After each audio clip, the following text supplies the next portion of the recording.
So Guruji, so we have some of the panelists already here, web panelists.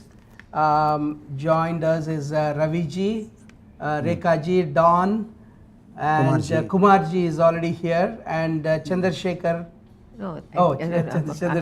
He's checking actually. I think he's checking some options. Checking, okay. Chandrasekhar is okay. Gandhi So ji, Gandhi ji I would like to start with Kumar ji, Guruji. Kumar ji, yes. Can you go ahead, Kumar ji? Kumar ji has been with Guruji for a long time, since 1990 or even 1994. 94. Since 1994, Kumar ji has been. He is from Tampa, Florida, and he has done amazing seva work even with Oneness University, and he is an engineer in Tampa, Florida. So Kumar ji, welcome. Panchaasya Yoga. Yes. And Kumar ji has started Panchaasya Yoga 3 years ago. Along with Dawn, Yeah. with Dawn 3 years ago in Tampa.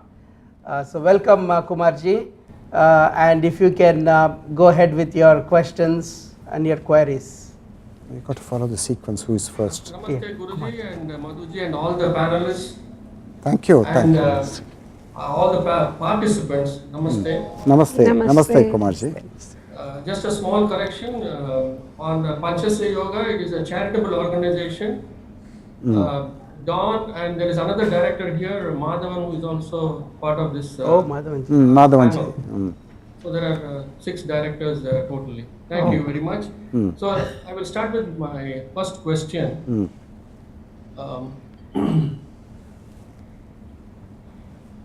Just bear with me 1 second. Just pulling it up. My question is a fundamental question. Actually, probably questioning the fundamental itself. Guruji has mentioned many times that the horoscope reflects the mood of the divine at that point of time, at the time of birth. If this is so, my question here is, since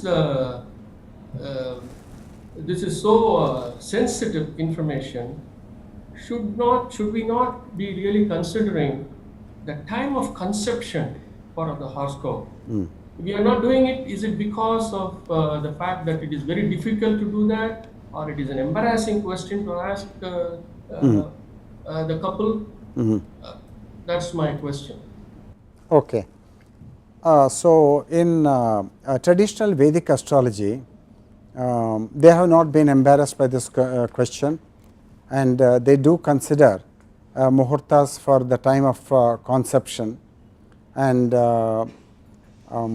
but in present day society, very rarely, unless a person is deeply appreciative of traditional wisdom, he does not seek out a muhurta for conception, and the actual time of conception is an unknown. We do not know it, but what we can know is the time of cohabitation of the man and his wife. You can know that time, and you can be a little fastidious, and you can work with muhurta when the Purusha and the Prakriti, when they come together.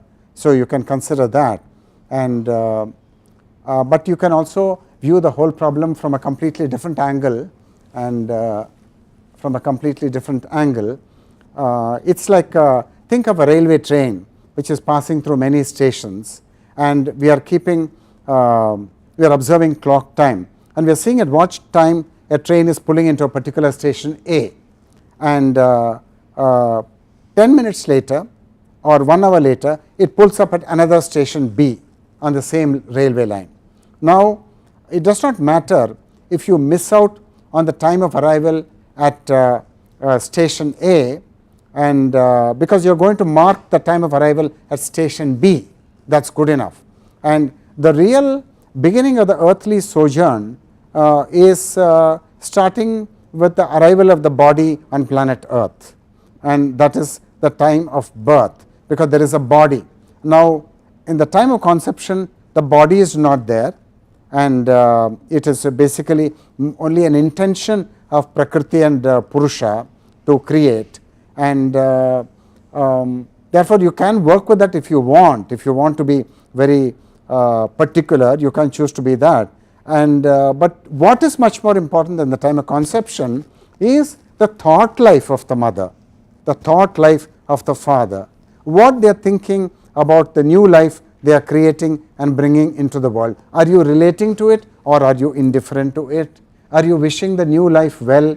Are you praying for the new life, or you are not doing any of those things? Even during that 9-month period. Of course, 9-month period. That is much more important than these meticulous details like time of conception, because all that transpires in the thought life of the mother especially, and secondly the father, that will have a very decisive say in the chart of the baby to be born. Yeah. That is much more important. I mean, I understand this example of the train pulling from one station to the other. But we also have to consider, I think, here some initial conditions. Let us say the train starts from Madras, Egmore or Central and comes to Tambaram and then to Rameshwar or whatnot. If the initial condition at the origin at Madras, Egmore is heavy rain or gale or whatever, the train, which actually here represents the new life, may be delayed, may be even cancelled, meaning that the new life may not even take birth. So, can you give some more explanation on this? It's a, see, if you look at the ebb and flow of life, and life has no promises and certainties to which we can cling on. Life is a continuous oscillation between the shore of happiness and the shore of sorrow. The life is continuously oscillating like a boat going between one bank and to the other bank, and nothing is sure shot in life. And a lady may be pregnant and it may end in an abortion, who can tell? Or a lady may be pregnant and a beautiful bonny baby may be delivered. So you see this happening very often in life, that first abortion, second abortion, then it's only the third time when the conception takes place that the baby is born. And modern life is so fast paced, terrifically fast paced, that people are not sattvic enough, are not slow enough to consider living life more sensibly and more wisely. And the whole idea of a muhurta for conception is a part of a more sensitive, more sattvic and more wise way of living life, and that is more often the exception than the rule which you see all around you. As a rule, life is chaotic, life is everything is in haste, everybody is moving, doing things very quickly, and therefore people are not worrying about this. And when you don't worry about it, then it's by trial and error. So you may be successful or you may fail. So it's a gamble, and you go with that. Sometimes there is premature deliveries. And Premature delivery, yes. Guruji, but horoscope Also, is I cast. think this throws some light on that hypothetical question that has been coming on since yesterday. What happens if there are two babies born at the very same time? Here, because you are saying the gestation period is so very important, and the thought of the mother and the father. So even though the horoscopes could be the same, I mean, I'm once again hypothetically saying that, but the mental makeup could be completely different based on the thought process of the mother, what exactly has gone in during the gestation period. So what's the question? No, I'm saying this, is this also a reason that even if two babies hypothetically are born at the same time, they could turn out to be completely different psychologically? See, I would say the following thing from my point of view, that let us say that two babies are born in Chennai, one baby in Tambaram, and one baby in Delaware. Both are born at the same time. Both are born at the same time. But one baby in Tambaram and another baby in Egmore, two different parts of the city, were practically the same latitude, same longitude, and the same time of birth. Now you get two charts, and now you got to interpret. Now you got to know the family background, because you find Saturn in one chart, Saturn in the same position in the other chart, Jupiter in one chart, Jupiter in another chart. Then you ask about the father's profession, the father's status in society, the father's wealth and so on, and you similarly make an inquiry. Then the culture of the family, what is their culture, and then you got hundreds of significations of Jupiter and Saturn to choose from. Now all that you know is that Jupiter is in the third house and Saturn is in the second house and things like that, but you don't know which signification actually applies. Now by going to the family, by inquiring into the family antecedents and the family background, you may decide to select a particular signification of Saturn in one chart, and you will have reason not to select that signification in the other chart. So just because you see the same green colored Saturn in both the charts, it does not mean that the cosmic life energies are identical, because you got a whole thermometer meniscus, graduated significations of Saturn in one chart, Saturn on the chart. So one signification from the left thermometer of Saturn, another signification from the thermometer of Saturn, you have got to pick in order to account for family circumstances. Now this whole new way of thinking, of taking the social context and the family context into account, that is called the principle of Desha Kala Patra.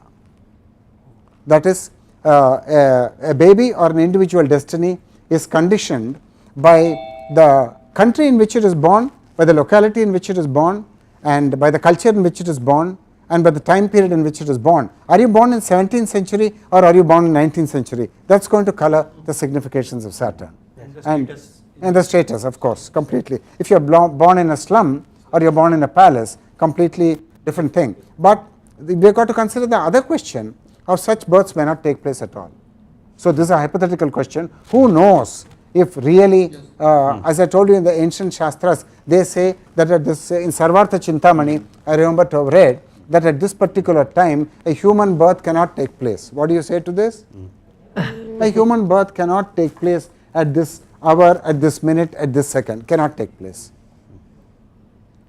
So it's a very deep subject, it's very deep and very mysterious, and there will be areas where our knowledge will be uncertain because we don't have a research data bank. Yes.